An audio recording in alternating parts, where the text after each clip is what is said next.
Well, hello, everyone. Here we are. We are continuing the reading of The Science of Getting Rich. We are on chapter 10. This is part 2, I believe. Happy Saturday night. It is 11:06 p.m. and it is past my bedtime. All right. We left off last reading. Do you like my background? I just finished filming a masterclass. More to come on that. Very exciting.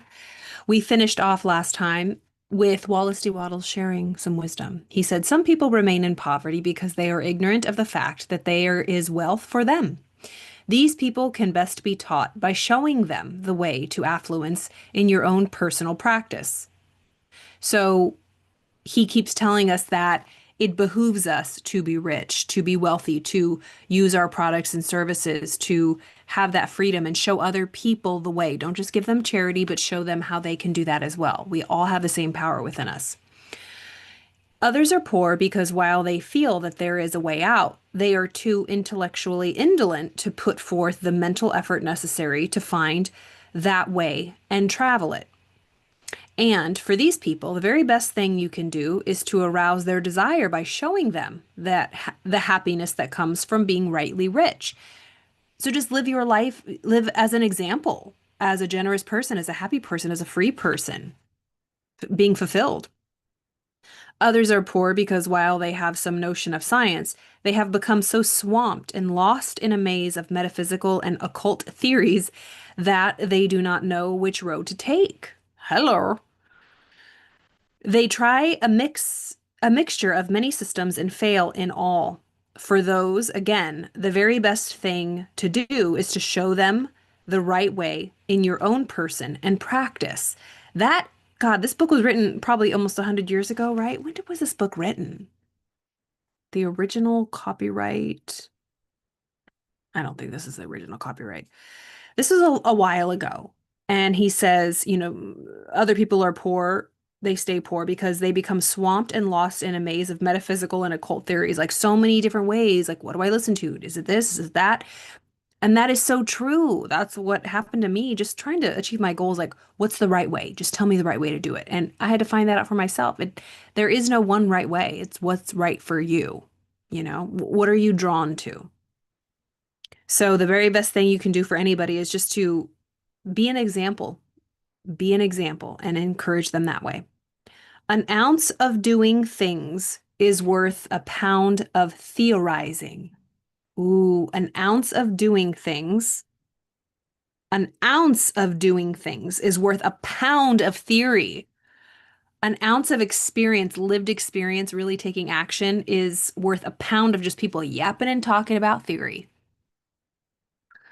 The very best thing you can do for the whole world is to make the most out of yourself, right? Those are the people that inspire us. I was just watching a video on Cristiano Ronaldo, the soccer player. Oh my gosh, like just the discipline and the focus, just finding something that you're passionate about and being obsessed to be the best. And, in a way that you're competing with yourself, right? But in doing so, you just bring out the best in yourself and inspire other people. Like, I don't play soccer, but I'm not a professional athlete, but like, I love watching his videos because it's in the spirit of it, of being the best, right? I always say I love watching Michael Jordan or Kobe Bryant. I want to, have that Mamba mentality when it comes to my personal development work, right? The way I teach my own business. The very best thing you can do for the whole world is make the best and be the best for yourself. You can serve God and your fellow humans in no more effective way than by getting rich. That is, if you get rich by the creative method and not by the competitive one. Another thing, I assert that this book gives in detail the principles of the science of getting rich.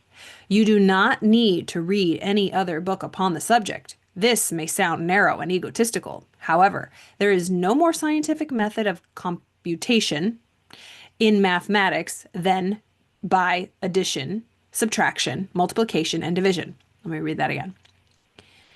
So he says, you don't need to read any other book. This may sound narrow and egotistical. However, there is no more scientific method of computation in mathematics than by addition, subtraction, multiplication, and division.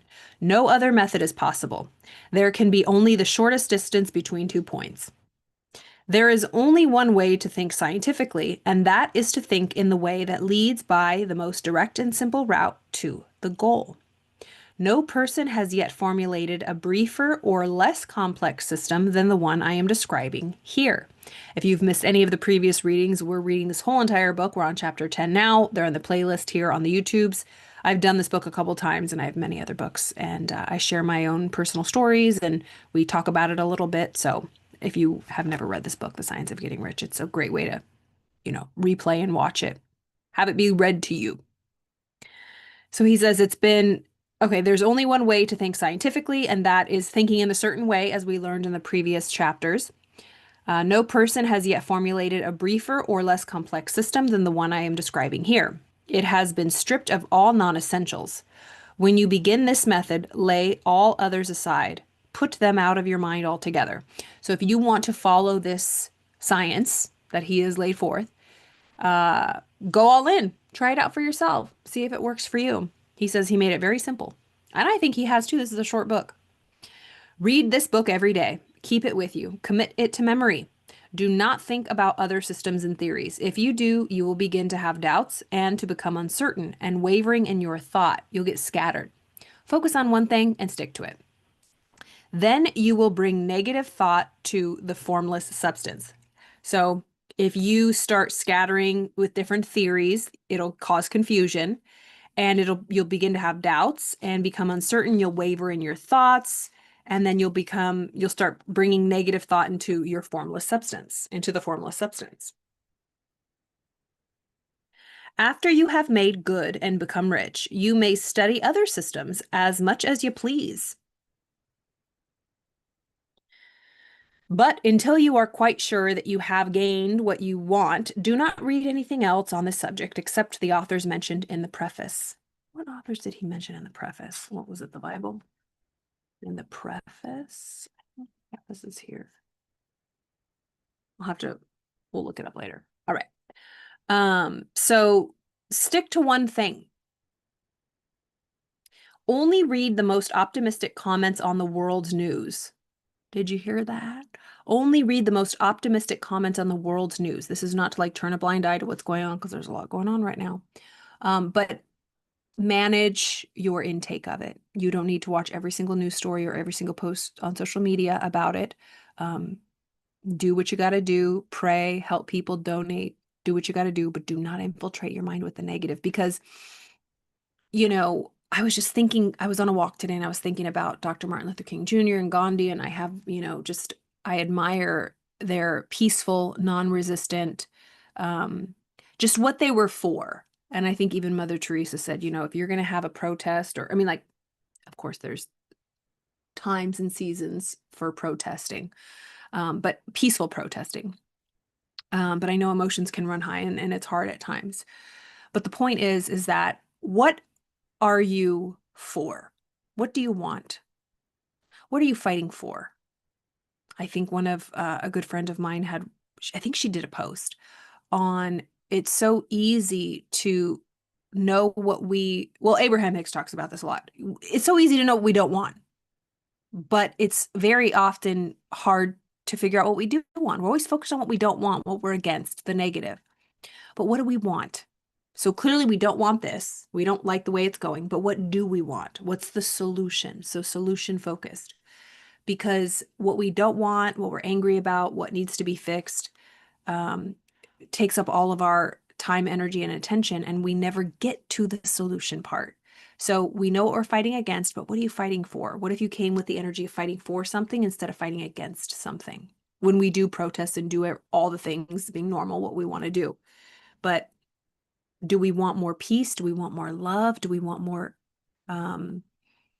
due process? Like, what is it that we want? Fairness, new reforms, when it comes to certain, with what's going on in Los Angeles, it's like, do we want immigration reform? You know what I mean? It's like, I think we all understand the importance of protecting our borders, but it's like, what is the process right now? I've known many people personally. My dad's an immigrant, and people who have waited 25, 30 years. Like, it is not a process that works. And so unfortunately, that's why people do that. And I don't expect anybody to, if you've never been in this position, it's hard to understand, but things need to change. Things need to change. And, emotions are high, and my heart goes out to everybody.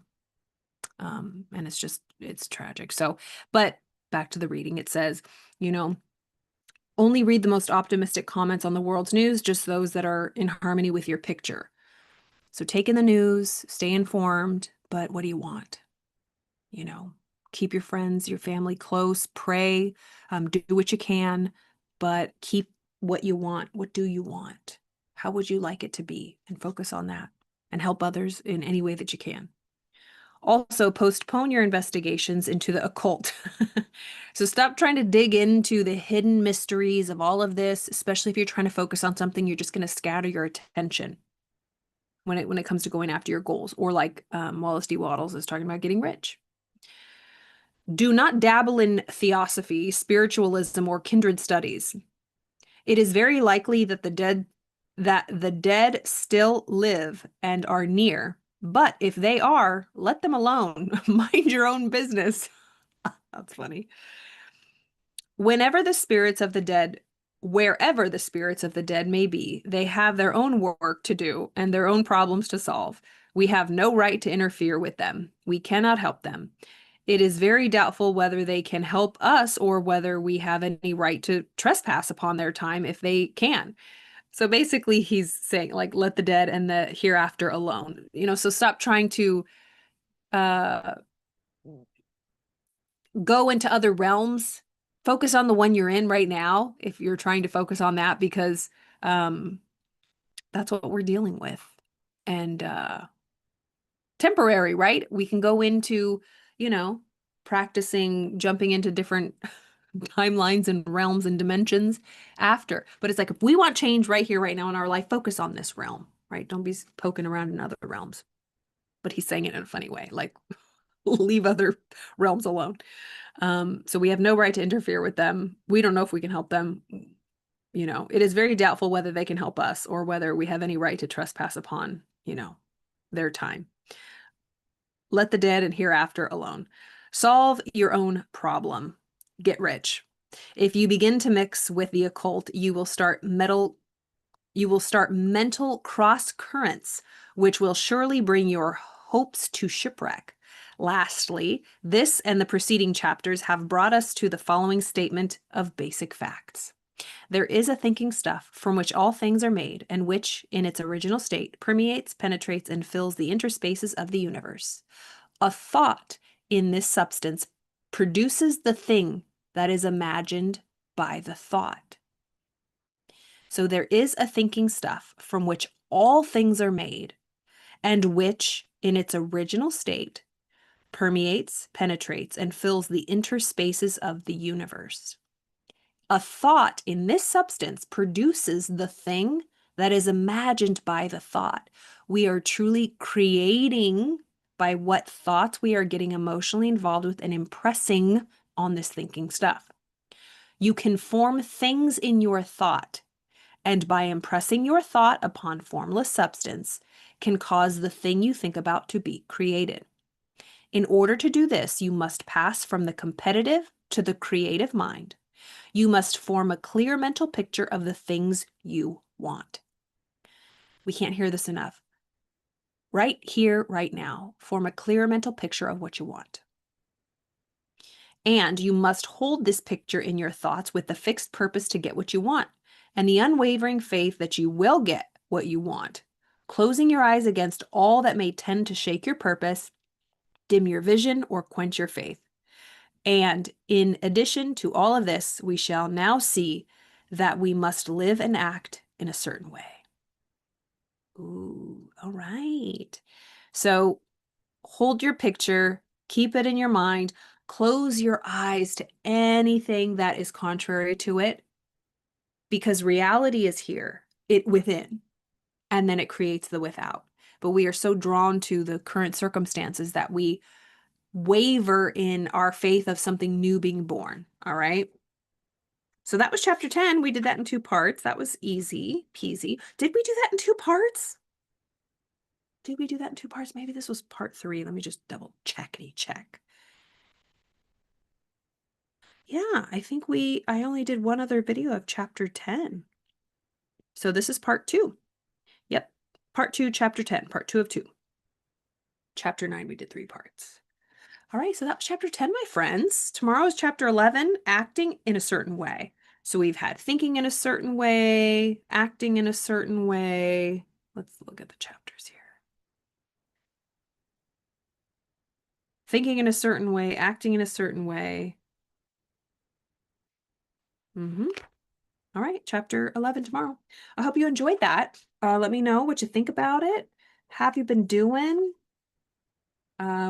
What have been, I don't know what I'm saying anymore because it's late at night. I don't even care. I'm just looking at these. Do you guys take anything? I love these.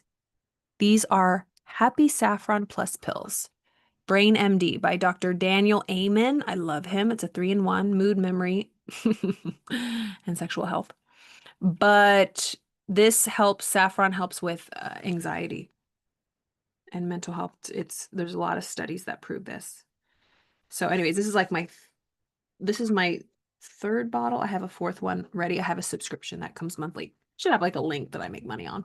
Anyways, I just looked at that and I wanted to share that if you want that. It's the Brain MD Happy Saffron Plus. I really enjoy it.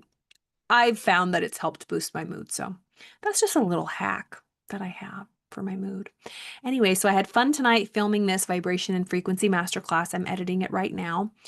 Hopefully I'm going to launch it next week. It's a free masterclass and it's kind of an introduction to some of the things that I teach. So I'm excited for that. Keep an eye out. All of the other ways to work with me are below. All of the information, how to contact me and check out all the offerings are below.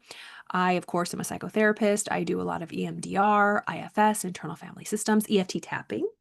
Regulating the nervous system, I really try to incorporate these powerful therapeutic tools, embodying this material, regulating our nervous system, because that's truly what attracts everything in our life. So yeah, let me know if you need help and support.